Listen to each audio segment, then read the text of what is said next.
চট্টগ্রাম আন্তর্জাতিক বিমানবন্দর থেকে হজ ফ্লাইট শুরু হয়েছে আজ। এ বিষয়ে বিস্তারিত জানাতে যুক্ত হচ্ছেন সহকর্মী নয়ন বড়ুয়া। জয়, এখন পর্যন্ত তো 18,113 জন হজ প্রত্যাশী মক্কায় পৌঁছেছেন, তো এই বিষয়ে নতুন আর কোনো তথ্য আছে কিনা? পাশাপাশি হজ প্রত্যাশীদের সাথে আপনার কথা হয়েছে কিনা, তারা কোনো সমস্যা এখন পর্যন্ত সম্মুখীন হয়েছে কিনা জানাবেন এই বিষয়ে বিস্তারিত।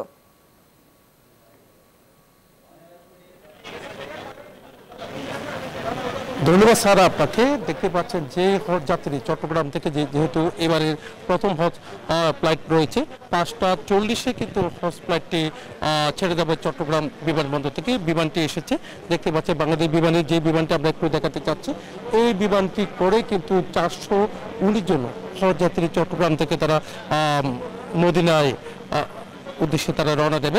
5:40-এর দিকে এই ফ্লাইটটি চট্টগ্রাম বিমানবন্দর ত্যাগ করবে বলে আমাদেরকে জানিয়েছেন। একটু আগে মেয়র বান্ডেল থাকলে প্রতি সেনমানিতে টাকা বাঁচবে। বিকাশ সেনমানি বান্ডেল কিনে জিতুন প্রতি লেনদেনে। ডক্টর শাহাদাত হোসেন তিনি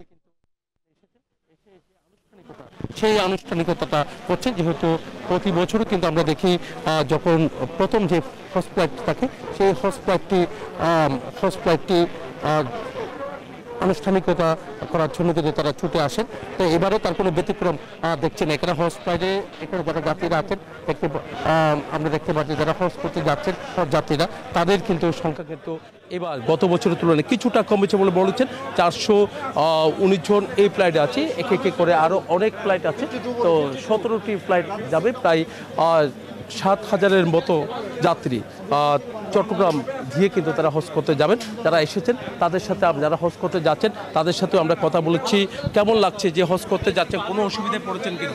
না, আলহামদুলিল্লাহ 2025 সালের সর্বপ্রথম আমি হজ মুআল্লিম হিসেবে যাচ্ছি। আলহামদুলিল্লাহ প্রস্তুতি অনেক ভালো লাগছে এবং বিমানবন্দরের কর্তৃপক্ষ শুকরিয়া জ্ঞাপন করছি। আপনারা সবাই আমাদের জন্য দোয়া করবেন যেন আমরা সহি সালামতে হজ পালন করে দেশে আসতে পারি। আসসালামু আলাইকুম।